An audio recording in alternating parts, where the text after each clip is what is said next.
ને એક રાણી. એક રાજા હતો ને એક રાણી હતી. રાણીને એકવાર હરણનું માંસ ખાવાનું. હરણનું માંસ ખાવું થયું. પછી એ રાજાને કહે છે કે રાજા, મને હરણનું માંસ ખાવું છે. પછી સૈનિકોને બોલાવીને એમ કહે છે કે રાણીને હરણનું માંસ જોઈએ છે. પછી સૈનિકો જંગલમાં જાય છે. પછી જોતા જોતા સાંજ પડી જાય છે. પછી એક હરણ આવે છે. હરણ આવે છે એને મારવાનો હતો, પણ હરણે એમ કીધું, મને ના મારો, ના મારો.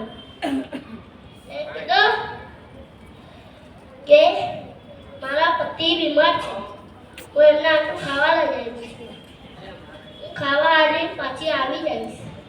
પછી સૈનિકોએ એમ કીધું કે તમે નહીં આવશો. પછી એને એકવાર જવા દીધો. પછી એમ કીધું, બાળકો, હવે તમારું ધ્યાન રાખજો. પછી એ જાય તો બાળકો એના પછાડી આવ્યા. પછી એમ કે ના ના, મને મારો, મને મારો, મને મારો, મને મારો. પછી એમ કરીને એ લોકો છોડી દે છે. પછી છોડી દે છે. પછી લઈ આવીને બધાને રાજાને એ વાત બતાવે છે. પછી રાજા એને ઇનામ આપ્યું.